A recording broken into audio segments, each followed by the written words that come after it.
to sit down for lunch together. And man, I was just blown away because of his humility. I mean, he's such an accomplished individual. You know, he has a PhD, I mean, all of that stuff, but was incredibly down to earth, and more than anything, man, his heart, I could just see, you know, his heart. He has a heart of gold, and he genuinely just has a desire to see people prosper and excel. And so I knew that at any opportunity I had, where he would concede to come and partner with me, I said, man, can you please come and speak to the gifted scholars on our behalf? And he's incredibly busy, but willing to dive in the trenches, man, and get his hands dirty. And so, I'm not going to give all his background on it because we'll talk a little bit about it as he comes up. But without further ado, I want to introduce Dr. Alvin Attar. Thanks for being here, sir. Man, you know, I'm excited. I'm hype. I'm the hyper. The hyper one in school. So I'm excited. Do you mind if we do an interview? Let's do it.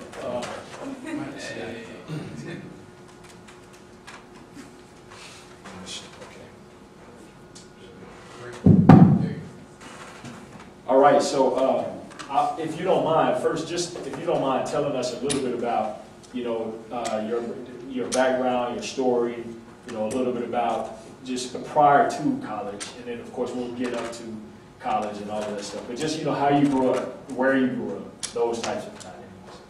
I grew up in D.C. How many of y'all from D.C.? DeKalb County. Yeah, I went to. I know this is gonna hurt a lot of y'all. The best school in DeKalb County. Latonia. Okay, so I went to Latonia High School, which is 15, 20 minutes from here. Native of Atlanta, and I guess in high school I was focused on girls, focused on grades. Grades were very important to me because, and I'm gonna tell you quickly why grades became important. I mean, first of all, my parents are crazy about grades. I mean, just crazy. So I would get an 85, and mom and dad would be like, "Whoa, you didn't study?" I was like, "Yeah, I got an 85. Like, what happened to the other 15 points?" I really couldn't watch TV. I was on restriction because I got an 85. The reality was I could have done better. I could have done better. When I got an 85, I felt that was cool. Everyone else was failing. I was like, man, that's... and to be honest, I had to battle. There was a period in my life where I was battling being too smart because I started getting like Jones about being smart. Then I went on a date. My girlfriend went to Southwest DeKalb. Go! Went to Southwest DeKalb. So I went to pick her up, went to the movies, and she was kind of greedy. I'm keeping it real. So I had a budget in my mind, about $25, $30, right? Okay, so you get the movie tickets. Back in the day, that was $7. So that's $14, right? Then she wanted to get some nachos with cheese, some Mike and Ike, some M&M peanut, so a Slurpee, and so I'm over my max. I'm over my max for the movies. And she was like, "Hey, can I go get some more, another Slurpee?" No. But as a man, I can't say no. I was like, we're balling, you with me, Woo.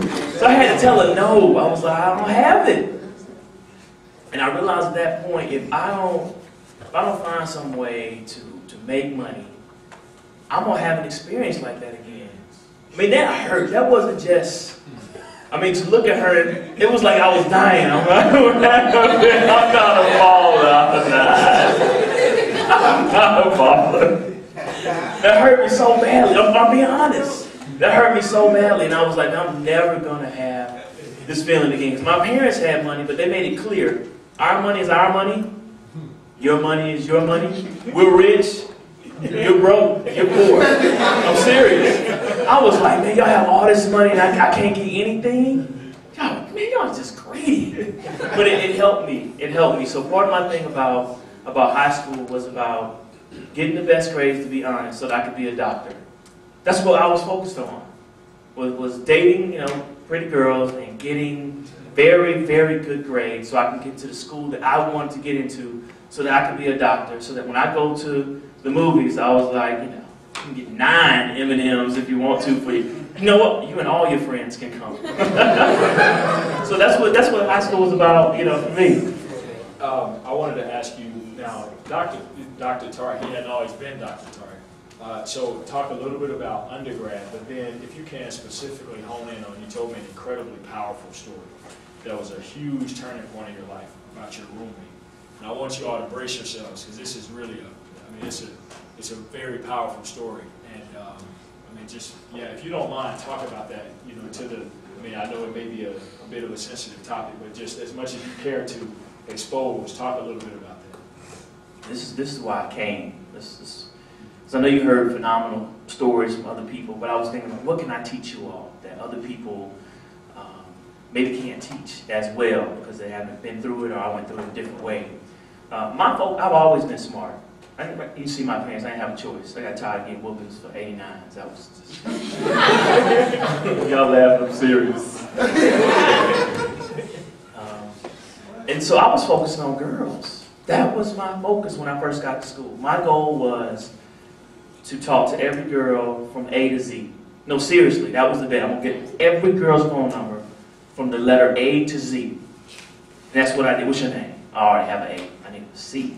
I'm serious. That was what I was a little bit wild like that. That's what I was focused on. And I always wanted to save the world, but I was immature, and I had an eye for girls. You know, I just was like addicted, like crackhead. Like, oh, yeah. Oh, she has a natural. Ooh, look at, ooh, I like her hair. Oh, she has a mohawk. I ain't never talked to a girl with a mohawk. That's where my mind was, I'm being honest. And I like meeting new people. I did like meeting new people. And so I was focused, but I really wasn't as focused as I needed to be. And it was actually a guy across the hall. Wasn't actually my roommate, he was across the hall. That was a whiz kid. He was like 15 years old. We were all 18. He was 15, a freshman at Morehouse. And he could write so well. He could write so well. I mean, I would turn in papers, and I was used to getting A's.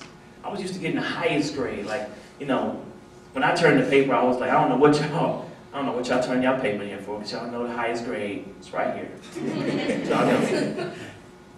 And his stuff was better than mine. So I was like, and I read his paper. Because at first I was in denial. I was like, man, they giving you grades because you're 15, man, sympathy. And I started reading his paper. I was like, man, I was embarrassed. So I was like, teach me how to write like you write. Show me how to do it. I mean, these words you use, and you know, it's like a movie. You know how my stuff would start out in the beginning, it was cold and chilly on a winter night. This stuff would start out with an action scene right in the middle, so you dive right into the essay as soon as you read it. He was advanced. Make a long story short, we had a trade-off. I was like, you help me with my English papers, and I'll help you get girls. This is going to be a good life for you, my friend. So we decided, he was 15, I was like, look, you need to warm up. This is kind of hard for you coming 15 trying to talk to women. Because I went to Morehouse undergrad. Talk to girls at Spelman, trying to talk to girls at Morris Brown, Clark. You kind of out your league. You know, you're out your league, 15. So I'm going to take you to a high school party. So we went to Redan, Lithonia, Stone Mountain, high school graduation parties. I started college the same time I was in high school, it was like a week or two overlap. So we went to this party, head to this party. So let's stop at McDonald's. Because ladies, you don't know this, but sometimes we need to get our courage up. We need to get our mojo up, to get our swag all the way up to talk to you. That's kind of a psychological thing we have to do. And so I said, why don't we stop at McDonald's? And why don't you talk to the girl at the drive-thru? Because if she doesn't get your number, you can always just drive off. Get your bag game out, coach you up on the way to the party, and you can be good, we can also eat. So we pull up so we try to give her some tips, you know, talk to her, tell her she's cute, I mean, take charge, don't ask for the phone number, just like, you know, just when it's time, just say, what's your phone number? I just say, hey, write your number on this piece of paper. Get up there. He forgets everything we tell him, except for the last name. Pulls up, she was like, can I take your order? He's like, write your name on this piece of paper. Well, you bust out laughing like, this guy is never going to get a girlfriend. His parents really should let him stay in high school. So we are laughing until she actually gave it to him. She gave him the number. But then she said, she looked back really nervous. She said, "Get that back to me." We thought she was going to write her, this is the old school, we thought she was going to write her pager number on there too, add something to it. And she was like, "No, I can't give you my number." So she got like a refund on the number. She gave it and then got it back. So, I mean, and I was a joner in school, so we went in. I was like, I have been dizzy, but I have never had someone get a rebate on the number. That's terrible. So anyway, we pull out, we're just cracking up, laughing, not paying any attention, and this car pulls up right behind us. And everyone else is still laughing and playing, and I turn around, and it's this guy coming out the window. Like, he's seated, like he's sitting out on the windowsill in the back, but out the window. And I look back, and I can just see his eyes. And then before I know it, pow! Shot right through the window. All my friends got out the car, started running up the streets, blood all over the back of my car. And the young man who was leaning down, his name was Oshari. That's the kid that was showing me how to write. I was teaching him how to talk to girls. He was crying. I was like, "Man, don't worry about it, man. They're just trying to punk us out. I have to figure out who they hit." And so he got out the car and started running crazy through traffic. Now, I told y'all I'm from here, right? This is on Candler Road, right at the McDonald's. This happened at the McDonald's on Candler Road, right by South Carolina. Yeah. So I run, I grab him, like, "What are you doing, man? You trying to get hit?" And he just falls right there on the sidewalk. Then I turn him over, and he'd been shot right through the mouth. Right through the mouth, right, because he leaned down, trying to duck when he heard the sound, and it hit him right here. And I took my coat off, wrapped it around him, trying to stop the bleeding. All my friends are gone. I mean, I don't know where they went. They just, as soon as they heard the shot, they just took off in all different directions. So it just felt like we were all alone. The cars were going by, not really knowing what was going on. They drove off, and so I ran. I don't even know if it's still there. Is the Waffle King still there? Yeah. I ran all the way to the Waffle King. So I didn't have any money for the payphone. And I asked the guy to use the phone because my friend had been shot, but I had jeans were sagging. I had on a UNLV shirt. Jeans were bloody. I had blood all over my hands. So he was trying to push me out the store. So we got to fighting because I was just trying to get to the phone. And so I used the phone. He called the police on me. Police come. As I'm holding my friend, they arrest me, thinking that I had something to do with my friend dying. And I felt him losing his life right then and there. Just in my arms. I felt it. I was like, "Man, wake up, man." I was slapping him in the face. "Wake up, you're gonna be all right. Wake up, wake up." So the ambulance pulled up, but I went away in a police car. My friends came back and saw me getting arrested. So you think they came back to the scene? They were like, "Man, this look kind of weird. We're gonna kind of post up right here, figure out what's going on." And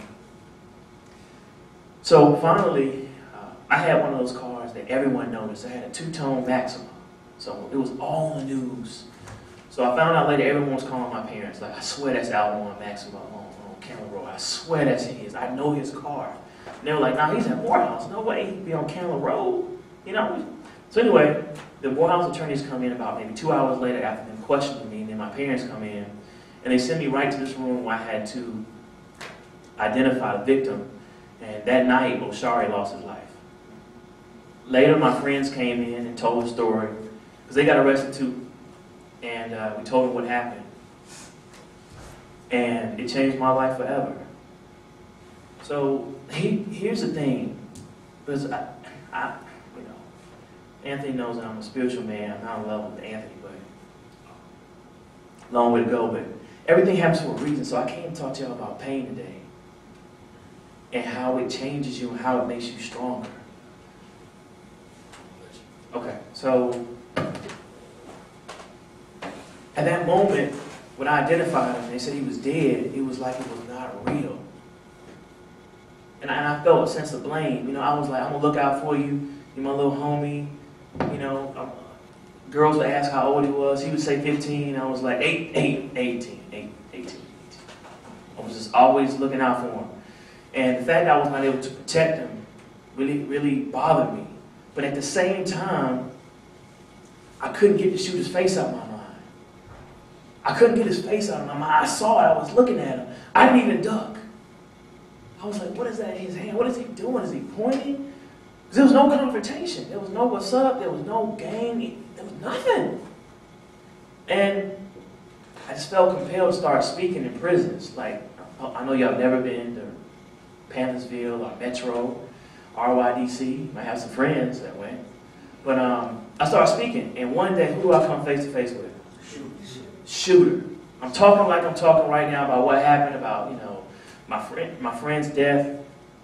He raised his hand to go to the back, and I recognized him. And I said, no, I want to talk to him, because I never really found out what happened. And he was like, cool. So I sat down with him. I was like, man, what happened? We didn't flex. We didn't talk junk. And found out that the girl in the drive-thru was his ex-girlfriend. And she had just broken up with him. And he had a background like foster care and going from family to family and no one loving him. He said when he saw our Morehouse shirts on and he saw her give us the number, he said that was the last straw for him. That was all he could take. So immediately he pulled a gun. He wasn't planning on using it. He was just carrying it. And he said he wasn't really trying to shoot anybody. He was just trying to show out because he hit the very bottom of the window. And at that point, I realized that God was calling me to save people. See, when I was young, I thought that the game I had, like I would see someone and I would know exactly what to say to get them to like me. I was voted most popular at Lithonia High School. I just knew what to say to get people to like me. It wasn't something I studied. It was just a gift. It was grace. And without this incident, I would have abused it. I was trying to get girls' number from A to Z. That was my focus on full scholarship. But after that day, I realized that I was supposed to be a psychologist. When pain happens in your life, and I can sense it, because I can feel it. When pain happens in your life, it's for a reason. How many of you ever watch like Behind the Music? Or people's stories, or rockumentary and that stuff? How many of them talk about come from pain? All. What'd you say? All of them. All of them. I'm going to give you a formula, and then I want to go wherever Anthony wants to go. Here's how pain makes you stronger. Because I heard people say that which doesn't kill you only makes you stronger. I heard it, but I didn't really get it. I would agree with it, but I couldn't write a paper on it. I was like, this is what they say. I can't really relate. Here's the thing. From looking at the shooter's face and from talking to him later, now I can see pain in people. People can talk to me and smile, and I can see or feel something's not right. Matter of fact, some of you have that gift right now. You can just walk in the cafeteria and you can just feel something's not right. And even now, I'll walk up to someone, and you have to kind of be obedient, be obedient to God, fearless. I was like, man, I don't want to come at you the wrong way. Man, whatever you're thinking, man, just don't do it. Don't do it, bro. Don't do it. And you can look back in their eyes, and you can tell they were getting ready to do something.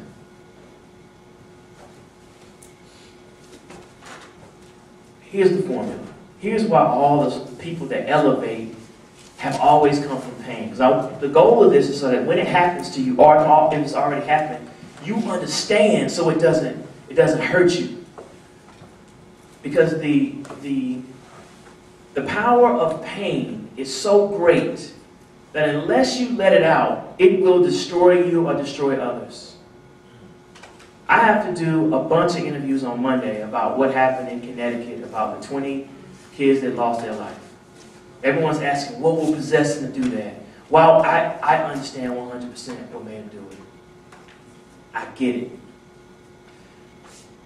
Whenever you're in pain, pain is more powerful than pleasure. You fear losing more than you love gaining. So if you lose $100 right now, you will be upset. But if you find $100 in one of these chairs, you'll just be a little bit happy. It won't balance out as to how sad you were if you lost $100. That is why in the media, they always market negativity. Like, why is the news so negative? Because it makes you look. It's a fact. Pain is more powerful than pleasure. So what happens is when you're in pain, if you don't release it, if you just try to not think about it, keep it down, pain needs to dance. It needs to find a dance partner. And sometimes you can be in so much pain, you don't really care what you do, you don't care who gets hurt, you don't care. You go looking for it. Your friends can tell you, don't do it. And you'll do it anyway and you not care what happens to you. You don't have to raise your hand, but you've been there before. You don't care. Here's the way to deal with pain and understand it so it does not destroy your lives or destroy other people's lives. Because I'm sure that shooter wanted everyone to feel this pain. He wanted people to feel what it's like to lose 20 innocent people. Because in his mind, that's how he felt every day. I want y'all to feel how I feel, and everyone, you can't do anything about it. I want you to feel as helpless as I am right now. Whenever there's 4 D's to getting what you want in life, to becoming significant. I got this from Bishop Dale C. Bronner, and it really hit me. 4 D's to getting what you want. Write this down. Number 1 is declaration. This is where you declare, I want to be great. I want to be a doctor. I want to be a lawyer. I want to play football, basketball, be an educator, be a pastor. This is where you declare what you want for your life, and you say it to the top of your lungs. How many have done that already? You said it, you pray, I don't want to live like this. I declare, promise you, I'm going to do this with my life. As soon as you make that declaration, the second D is going to happen. Distress. As soon as you make that declaration, distress is going to happen. As soon as I set foot on Morehouse campus, I had been there a month, and I was like, I'm going to be the greatest psychologist of all times. That's what I said. I'm going to be a great psychologist. Everyone likes me. I'm going to help everyone. As soon as I declared that, as soon as I really started taking classes and started getting feedback, the highest grades, man, here comes this thing with Oshari. The third step that happens after the stress is called development. Development. Now here's the way it works. You declared you wanted something better, right? Now, you all saw Rennie Curran here earlier, right? I was going to body slam him, but I didn't feel like messing up his draft stock or anything. So. See, I don't need to laugh because that was ridiculous. To build muscle, so he says he wants to get bigger, right? Someone here said they want to get bigger. He was sitting right here, I think, right? So he wants to get bigger. The only way to get bigger is to distress your muscles. You have to work out so they hurt. The only way to lose weight, ladies, is to work out to where you're hurting. And here's the thing, you feel worse than you felt before you started working out, am I right? You felt okay before, but after working out, you're like, man, I feel worse than I did before. But what's happening during that distress is a development of new muscle. It's developing. That pain is actually developing you. It's cultivating you. It's making you stronger. You can't get stronger without distress and development. You only stay the same. So when I was in college, I was developing. That pain that I went through was development. Every time I spoke, people felt me. You know why they felt me? Because I felt them. I felt real pain. I wasn't just up there talking. It wasn't about my ego. I felt what I was saying every time I was saying it. I started working with young kids right there in the West End. And I found that I could save them. Something I said to them made them think they could do their work. Something I said made them not think about killing themselves. Something I said made them, not thinking about running away from home. I didn't really come up with this stuff. I just felt them. I don't really know what I did except go by and check on them like every week consistently. I was developing the skills of a psychologist before I even got the training. Does that make sense? When I was in school, I got one girlfriend. One girlfriend through college. Every time I read something in psychology, I said, this is going to save somebody's life. We're in class talking about why people cut. That was fascinating to me. Why people kill. How come it's two brothers raised the same way, one murders and the other one goes on to Harvard? That just didn't make sense to me. What would make a girl have sex with 5 guys in the bathroom and everybody clowns her and then she does the same thing the next week? That stuff, that was run through my mind. Like, why would you do that? So everything I studied, it became personal. Does that make sense? It was like I knew whatever I'm learning, the books became alive. Whatever I was learning, I was going to be able to help someone with. It was real to me. The girlfriend that God brought into my life disciplined me. She helped me be self-disciplined because I was still a wild spirit. She was able to keep me in the box studying all the time. So if you want to be with me, and she was fine. You want to be with me, you need to be up in this library. That's what's going on right now. And so I was in the library every day. I was looking at her when she was studying anyway. Real talk, she used to be president of Oprah Network. Pick smart girls. Okay? So, developing. The 4th D is demonstration. See, once you've fully developed and become really great at what you're doing, now you can demonstrate those skills to the world. Now you can demonstrate. Does that make sense? So when I meet a kid that say they want to kill themselves, it doesn't even faze me. I don't get scared. I don't get nervous. I don't worry about them. I know exactly what to say. I know exactly what to do. Because I'm fully developed. I'm demonstrating the skills. Does that make sense? When I know exactly what to do. I know exactly when to hospitalize. I know exactly when not to hospitalize. I know when it's a cry for attention or this person really is getting ready to do it. I know when they're lying to me, saying they're not going to do it, but they really are. I can just feel it. That's a gift from Oshari. When they say that which doesn't kill you only makes you stronger, what Oshari gave me was the ability to feel pain. You don't even have to say it. You can say, I'm straight. Most people come to see me, I'm like, what brings you in? My parents just told me to come. I'm straight. Good. Real good. Can I go now? And I'll look and say, man, you know, cuts up and down your arm. You can just see it. The lesson I want you all to get is that as you embark upon your career, you have to be really great at what you're doing. I had a chance to talk to Anthony when this was just an idea. He saw the faces in this room. I just felt the idea. You all were recruited here today, not because you just because you're smart, not because of that. You were picked because you're supposed to be significant. You're supposed to change the world. You weren't picked because you were perfect. I'm not perfect. You were picked to be significant. As you move forward, you need to use pain as something that makes what you do personal. See, you get to college, everyone's laughing and playing and having a good time, and I did those things. But when I opened up that psychology book, I went into a zone. Does that make sense? I felt a certain sense of pressure that there would be a kid in front of me that I wouldn't know what to do with. I wouldn't know what to do. And because I didn't know what to do with Oshari, and I saw that death happens. It's not something that happens to other people. It happened to me. That was my car. I was driving. I was a victim of a drive-by shooting. That could have been me. He let off one shot. He could have taken all of us out if he wanted to. But immediately God told me that with one loss is going to allow you to save many. And I have that intensity that when I talk to people, I want to save them. And they can feel that.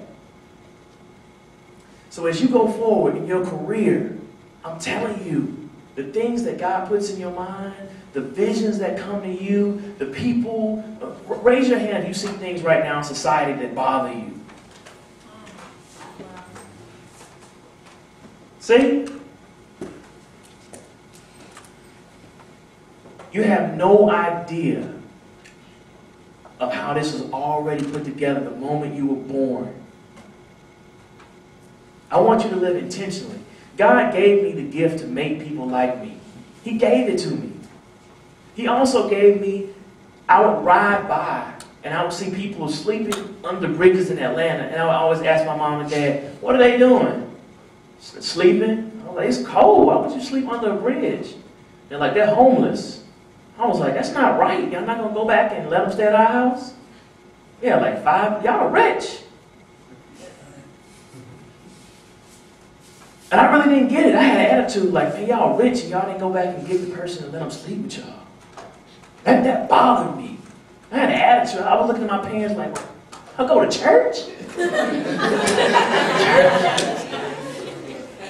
They were like, pray. I'm like, why? Pray for what? You need to pray. I'm serious. I'm serious. I led the first boycott at Latonia High School over lunchroom fees.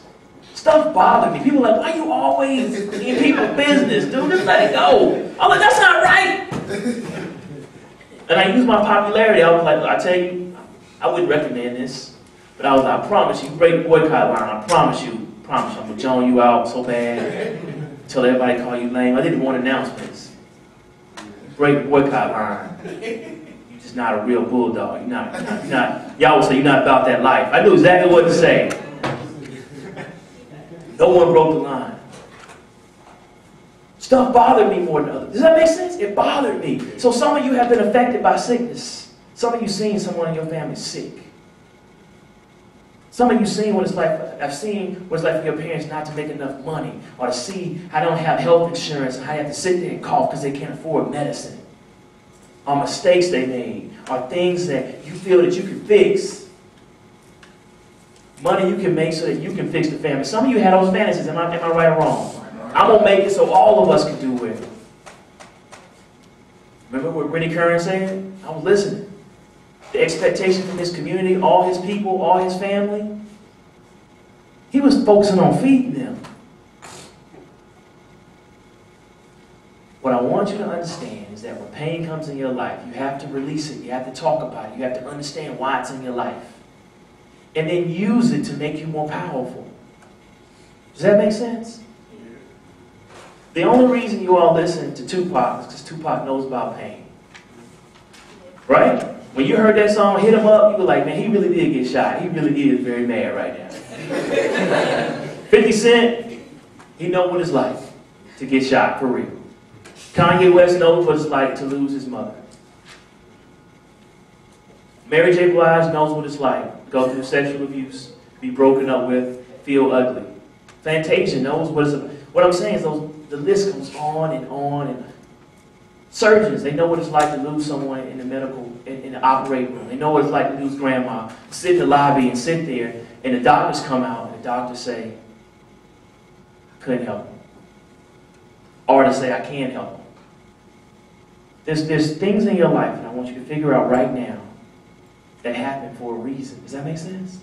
And it's that reason which is why you have to go to school, and you have to take it seriously, and you have to be great at what you're doing, because here's the reality, and I'm going to take questions. God did not make a mistake when he made you uniquely. None of you look alike. None of you sound alike. You don't even think alike. You all had to write essays to get into this program, am I right? Y'all having to write an essay? Y'all don't have to write an essay. Just letting y'all know. They had to write it after the program.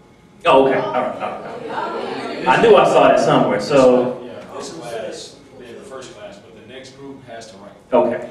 So none of your essays are going to say the same thing. None of them. You get the same topic. None of them will say the same thing. None of them. When you think about that, isn't that really odd? It's because you were created uniquely. And if you don't do what's in your heart and in your spirit right now, it will not be done. Does that make sense? There are 2 mothers I'm dealing with right now. Both of them have lost their sons to murder. I don't like doing grief and loss work for obvious reasons. I don't like it. It takes me places I don't really want to go. But no other doctor could help them. They had bounced around 3 or 4 doctors. When they call me, grief and loss, that's not what I do. I refer them.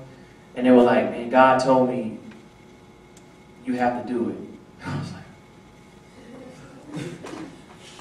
I now know why. I get them. You get what I'm saying? When they're talking about their pain, I get it. I'm there with them. I get it. I can feel it. And they can feel that I feel it.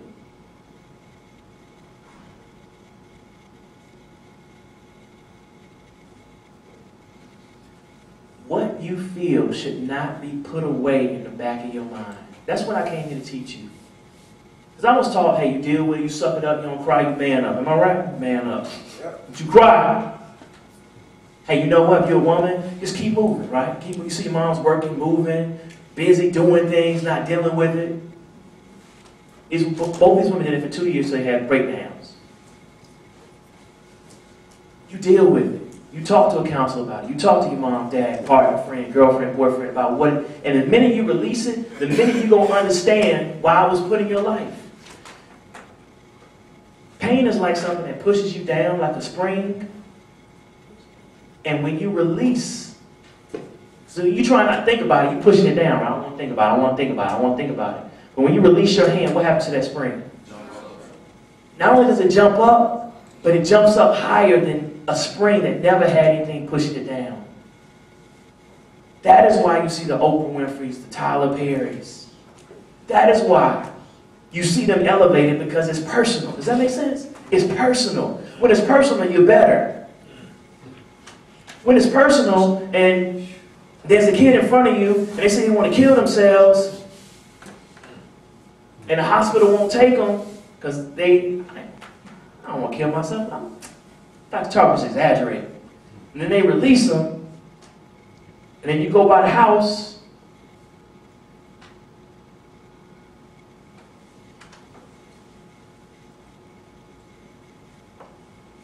and no one's there. Like, what you doing here? I'm like, what are your parents? You know. I was like, what you doing? He started crying. He took me to the kitchen table. On the kitchen table was a 9mm gun. And he said he had spent the last hour just spinning it around. Spinning it around. He said if it got to him like 10 times, he was going to kill himself. Immediately, I took him to the hospital. There was something about this kid that I couldn't let it go. Does that make sense? It was personal. I could feel it. Something doesn't feel right. See, it's going to get to a point where you're not smart enough. Does that mean you're not smart enough? You can't figure it out. I can't get this. I'm not. And then it's just going to be a feeling. Keep trying. Keep going. Just do this. Do that. That's why you're here. That's why you're gifted. That's why you're gifted. Because it's stuff that you're going to feel. And I want you to play with it. I want you to try it on. I want you to dance with it right now. When you see people at school, it's partners right now you're worried about, it's things you doubt that you quit on, don't quit, because you're the only one that's going to do it. I'm the only one that probably would have gone to that kid's house. Everyone else was scared. You live in the hood. But I was from Decatur. I used to date all the girls in that street. Lord, I like girls who know how to dance. I was like, yeah, they can stay out late. What I'm saying is that I'm saying weird stuff. You see what I'm saying? Weird stuff. That's not me. That's God. Like, I know exactly where he stays. I know exactly where he stays. The things that I thought were weaknesses, gravitating, being in other people's business. I got all A's and all N's and talked too much and followed directions. I did. I was always people's business. That was just me. I just felt a need. I felt a calling. Teacher would talk, and I'd turn around and say, "He called you yesterday? He called you? I know you like that boy. He called you? Did he call you? Let me talk to him." That's what I do. I get up like, "Man, what's up?" Girl in the front row, you know she feeling you, right? "Oh, for real? Yeah, man." That's what I did all day long. I could just feel it. That's what you have to do. So do y'all understand why pain is in your life? Don't let it kill you. Let it make you stronger. All right? Any questions? Okay, like the risk of being involved, even though you feel like in your heart that you have to like do something or make the situation better, but the risk of like breaking a relationship or having somebody angry at you because you felt in your heart that you were doing the right thing, how do you deal with that? Let me tell you. First of all, you pray about it. That's not just a saying. Because sometimes you don't know. Sometimes if you just go based upon what you say, you'll mess up. Because that was just you. See, there was a time I thought Dr. Tart was the smartest person in the world. I'm being serious as an adult. And I didn't pray about it, and I made mistakes. There was one mom I didn't say anything to. She kept coming in. Doctors were like, you need to take a break, take a break, take a break. I sat down with her. Kid was bad. Okay? I was like, don't worry about him. He's going to be all right. He's going to be all right. You're the one I'm concerned about. Doctor sent me a note. It didn't look good. Are you sure you're doing what they're telling you to do? She was like, Doctor, I promise you. I'm going to get through this last Christmas. She used to make angels. I still have one in my office. She made one for my daughter. I'm going to do this last set of angels. Then I'm going to take a break. I promise you. She died within 2 days. Working. And in my spirit, I thought she was lying. I was like, no, you're not. I wanted to just go in. No, you're not. You're going to die. That's what came in my mind. You're going to die. You're not going to listen. You bullheaded. You stubborn. But I didn't say anything. You see what I'm saying? I was like, well, I don't know. She did say the end of the year.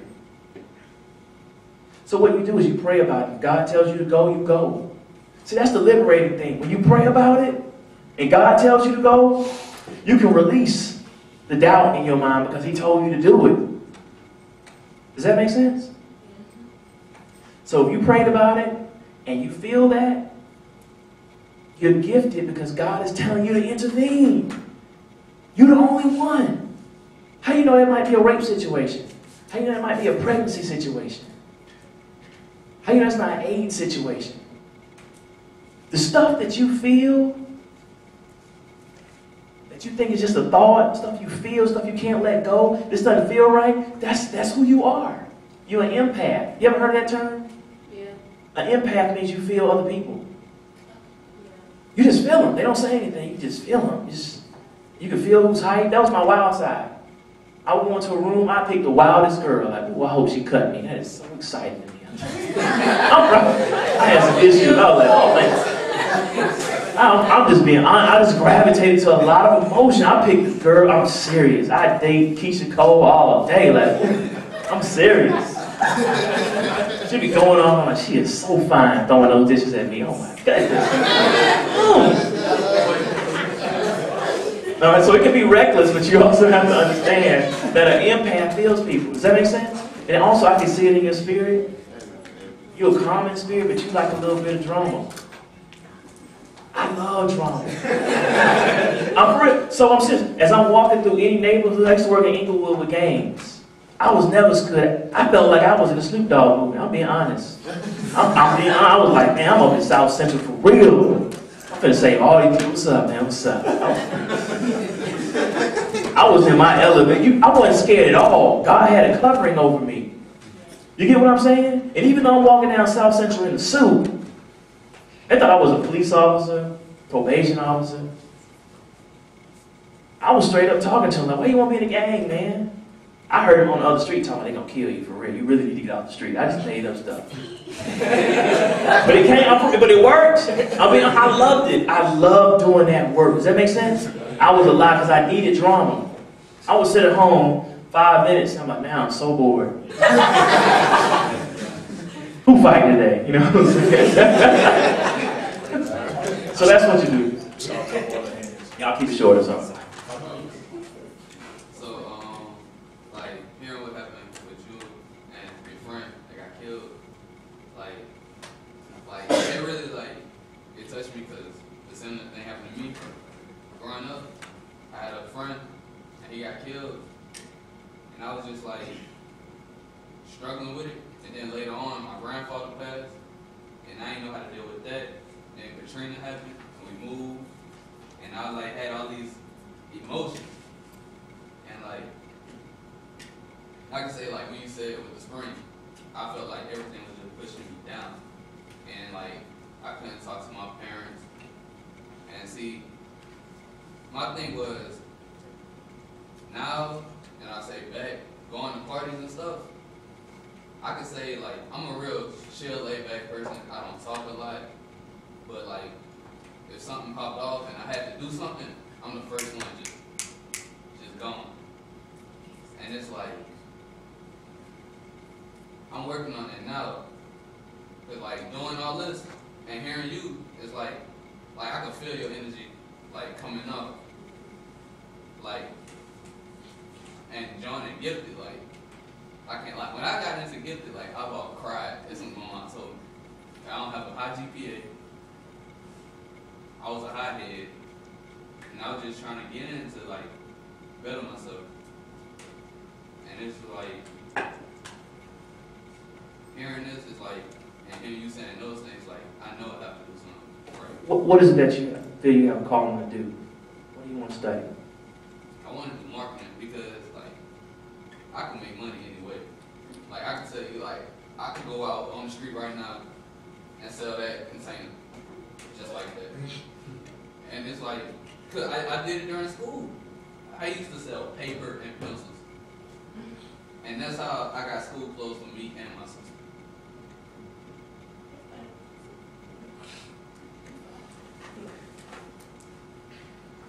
I don't know what direction God is going to send you. It's going to.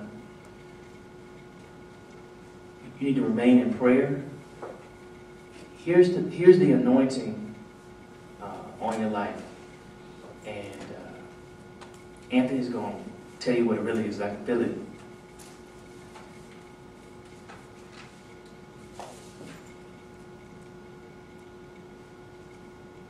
You were selected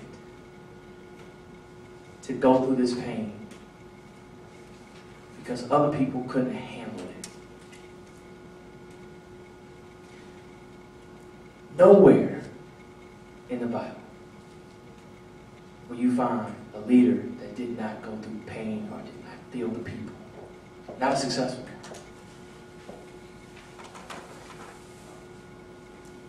In order to lead, you have to feel.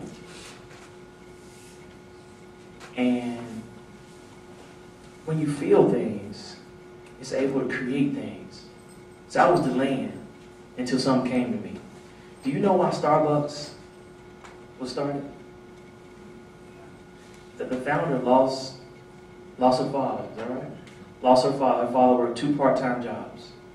And even though it was a 40-hour week, he didn't have any health insurance. He died because he had no health insurance. He couldn't afford it. Even though he worked 40 hours a week. So when she started Starbucks, which is a marketing genius, every person there part-time has health insurance. Every person there. So if business is in your background, selling is in your background, marketing is in your background, because you know what it feels like to have loss, you're going to produce seed that's abundant. Otherwise, you wouldn't be focusing on loss. So you feel what you feel. So you're always figuring out more. Does that make sense? Anthony, what do you feel? Same thing I was going to tell. One of my best friends, he's a board member of Gifted on our national board. And his name is Kimmons Wilson III. And his grandfather, Kimmons Wilson I, founded Holiday Inn. And he came out of pain. His grandfather, growing up, when he was a kid, his mom was poor. His dad abandoned the family.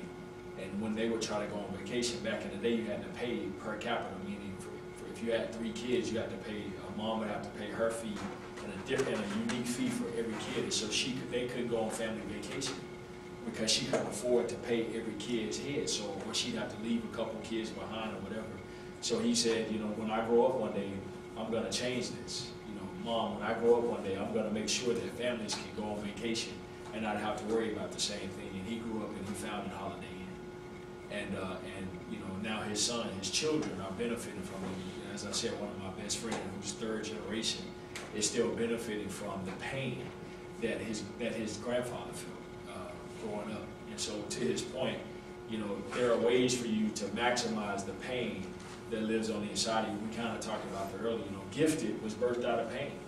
You know, out of my personal pain and the agony of knowing that I had an opportunity to be at an Ivy League school or whatever the case, and all the things that happened in my life, I said, I know there are other students out there who are going through what I went through, but nobody's out there focusing on these issues the way that I know, God, you called me to focus on. So this unique formula to the Gifted Education Foundation came specifically out of my pain.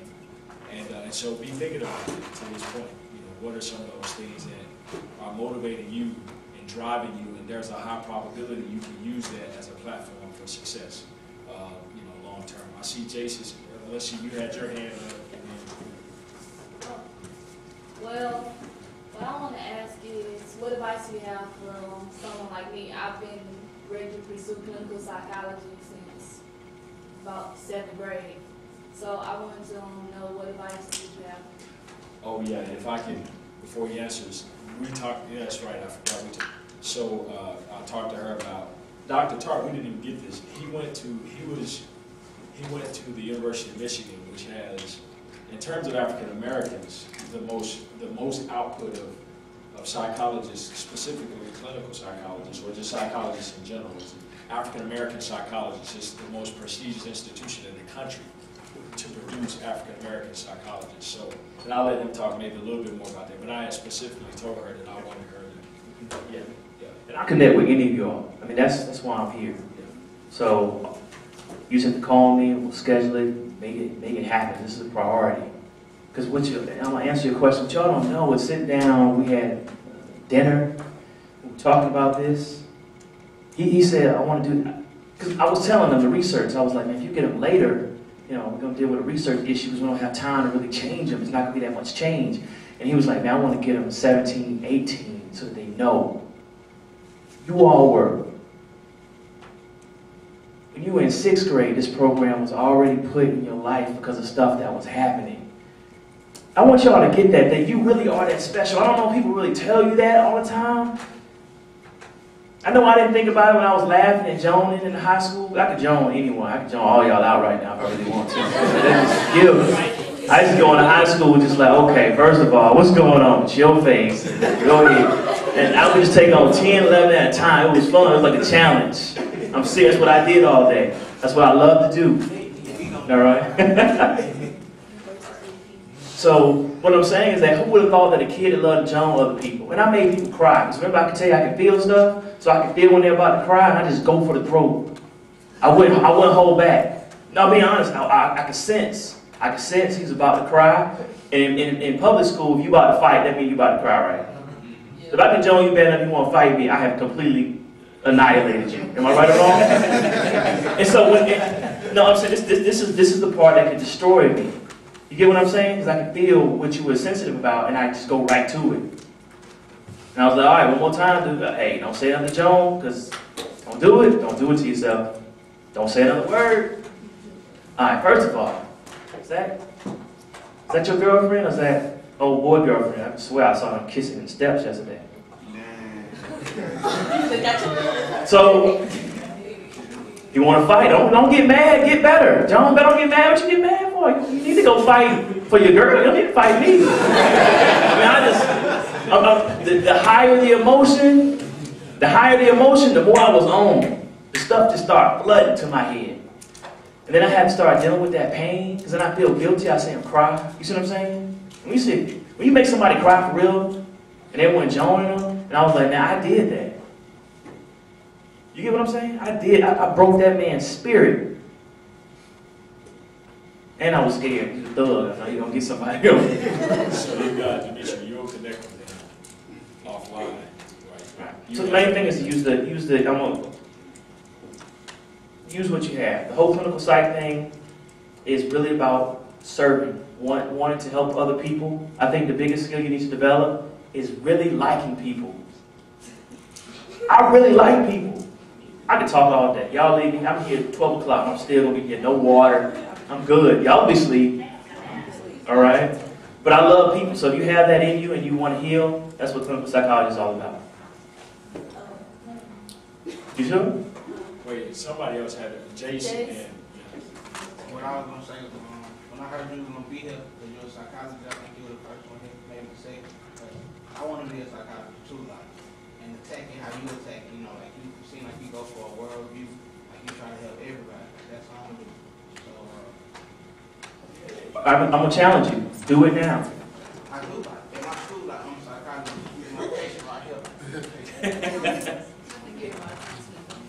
Try it on. Try it on. A couple more questions. All right. Yes. Well, you just kind of like, you know, me and my brother 360 real quick, he's like politics. Cause like I wanted to major in biology, whatever. But I was kind of like hesitant on like what I want to do. I was like, I want to help people, but I want to make my money. I was like, what can I do with that? And now that you like said it, cause my mom be saying like when I said I was problem at school, she like you need to stop trying to be a mediator of everything, and you know trying to you know get you busy, you know, like focus on you and stuff. I was like, I know that you know you my friends, and I don't like when people get all mad and all that other crap. But now that I thought about it, I think I'm gonna be a psychologist like you. She is a high empathic. No, I'm serious. She may be the most empathic person in the world. Yeah. Where she See, that's a gift. See, and one of the things that I want you all to get is that each one of you is gifted, and I think part of our role is to help you to really figure out what that gift is, because it's in the top 1%. That's why you were here. I didn't know that making people laugh, making people, you know, my personality would be a gift. I thought I was always getting in trouble. Like you, my mom and dad said the same thing. My mom would say, I get all A's and N's, right? Because I was always people business, always talking, you know. And she was like, you have to be the dumbest A student in the entire world. You just can't stay out of people's business. You just stay in people's business, you know. And my mom I used to still get whippings in high school. I was actually cool with it. It really didn't hurt. It was better than taking my car. I was, oh, yeah, I'm driving at night anyway. So what I'm saying is, you can't help it. Here's the weird thing, because I'm a psychologist, so y'all, I'm crazy, I just admit it, okay, in a good way. The whipping was worth it. I ain't feel bad. I was like, man, I hated getting the whipping, you know what I'm saying? But it was worth it. I'm gonna do it again. I'm not saying not get in trouble. Yeah, but I mean, if someone else is getting ready to get in a fight, and even though I got suspended with them because I was in the middle of the fight, breaking up, and someone hit me in the face, and I had to hit them back. You know, I was trying to break it up. I would have done it again because I can't not. That's how you know who you are. I thought about that. When you can't not do something, when you can't stop yourself from speaking up, you can't stop yourself from selling something or coming up with an idea. Not drugs. No. I'm not condoning y'all going to jail. Not weed. Can't stop yourself from So that empathic thing, that is a gift. It's going to take you far. Yeah, because I like to connect what you were saying. I feel everything like create my mind. So I'll talk to your parents. All right, I'll talk to your parents. All right, we're gonna have to let this be the last question because we have an evaluation and I gotta get the rest of these prizes. I got a lot of great prizes left. I was feeling a lot what you were saying too, like with like when you were saying a lot of people might have what you call it, like sickness in their family. My pop going through it. He across the street at Emory in rehab right now. So that I really felt it. Like I was over here getting teary eyed. So you know, I'm a gangster. A gangster with a dude special. I was top feeling that, schools and like lately I've been feeling like I ain't been getting discouraged, but I've been feeling like I need to find a way to take care of my family because my dad, his position right now, I don't really, you know what I'm saying? So I've been feeling like I need a way to do something, but I got a lot of gifts. And I don't really know, like, I got a lot of gifts and I don't really know what I want to do. And I ain't really undecided. It'd be a lot of different stuff I be thinking about. Like, I can draw, but I don't draw no more. But I probably still got it if I try. But, like, just like you, when I'm in school, I talk too much all the time. I play a lot and I cover up a lot by playing and doing a lot of stuff I do. cover up my issues at home and stuff. But like, I got a lot of stuff, but I really can't decide like what can like take me to the next level or what I want to do when I get to college or. Right now I be thinking a lot like I gotta do something because I gotta get my family out of the position we in. And we'll talk, one-on-one as well. When that pressure comes, you need pressure to move you to a higher level. I wouldn't have been the psychologist I am today without that pressure. I have to figure out why people cut. Because I've seen people die in my hands, I couldn't do anything about it. You see what I'm saying? When I looked at that guy's eyes, there was nothing I could say to him, do to him, not make him pull the trigger. That pressure that you have early on in life, like the Holiday Inn story, the Starbucks story, you're gifted for greatness, and you have to realize that pain, that pressure, is sending you somewhere. It's not to stress you out. It's to focus you. You need to spend a lot of time in prayer. And you just wait and you just ask. And it's a voice. Something's going, if you declare it, it's going to happen. And the weird thing is I'm an empath too. I don't know if I'm as strong as you are. This has nothing to do with age. Nothing. It's just a gift. When you came in the room, I started to say something about your Duke shirt. I started to crack a joke because I went to Michigan, so we hate Duke. All right? But God said, don't say anything. No, I'm being serious. It was something stronger. Like, it wasn't time to be funny. You get what I'm saying? It was like, you're here for business. Because I'll crack a joke in a minute, but like I say, if you spend enough time with God, He'll tell you what to do and what not to do. You have to be obedient. So I don't know if you're going to study medicine, comedy.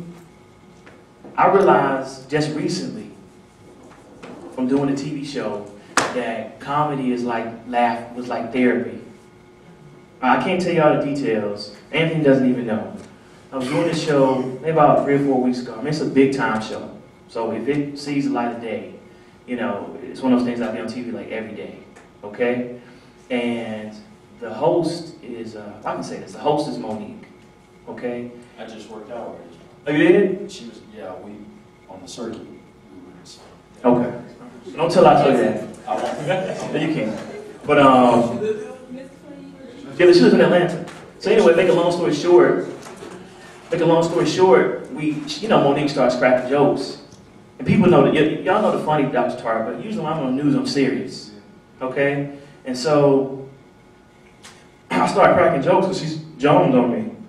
It's like, wait a minute now. You don't want to do that. You're a big time star, but I'm going from Decatur, where's greater? Anyway, so we go back and forth, and the audience loved it. And I was playing around, I was like, I apologize, I'm sorry. She started clowning, I had to clown, I went off script, I'm sorry. They were like, no, that's what we wanted. We didn't even know you were funny. And when they did the evaluations, the audience said that was the thing they liked the most, was that they could learn from me while laughing. So the things that you do to cover up your pain, that's actually a gift. You sit down and you talk to Ricky Smiley.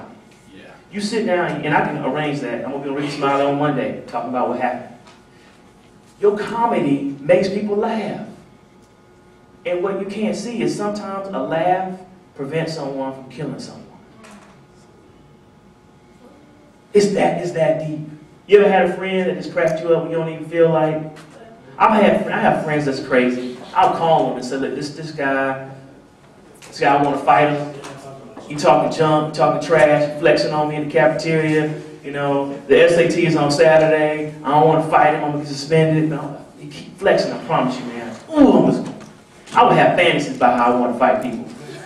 I'm proud there. This crazy, this drama, okay? So I would call him, but he was so funny.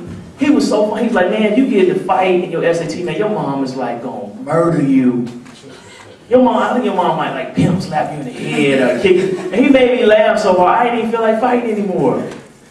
That was a gift, because I would have probably done it. Because he had me. You know how you have someone make you mad enough that they steal your pride, I had to go get it back? Yeah, like he knocked my books down in the hallway in front of my girl. My girl was like, you ain't gonna do anything? That's what you get for dating thug girls.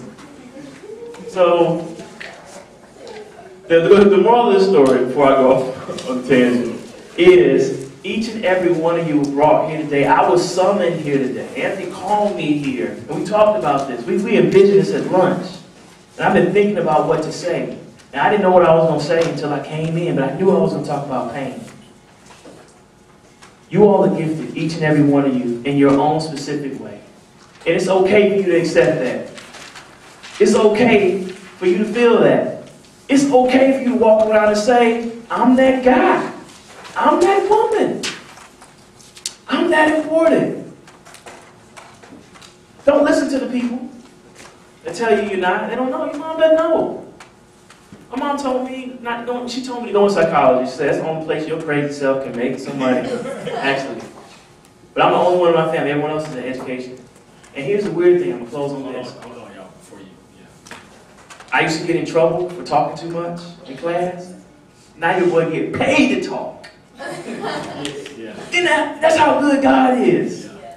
I used to be the class clown. I used to clown the teacher. I used to go ahead and say I'm going to get about 3-4 days attention for what I'm about to say. It's worth it. Like she said, who knows the answer to this question? I would say, how does your blouse and your bottom, how does that match?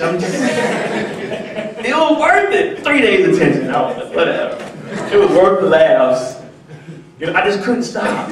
You get what I'm saying? It was in me.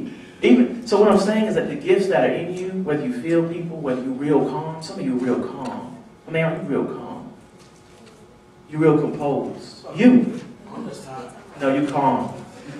I know you get hyped. I know you. Okay? All right. But I'm saying you have a calming spirit. When things elevate, you calm down. Focus. And still can perform. All right? So whatever gifts you have, realize that they're for a reason. And that they're there to make the world better. That's why God created you. Okay? All right, so I want everyone to say, I am gifted. I am gifted. I am gifted. All right, I love y'all.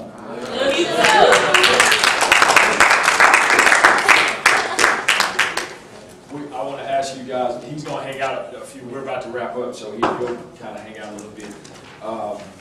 If you can, on the evaluation, where we have the blanks, at the bottom, like question 4 or 5, those on the back, listen, I seriously need you, don't just blow through these, don't just rush through them.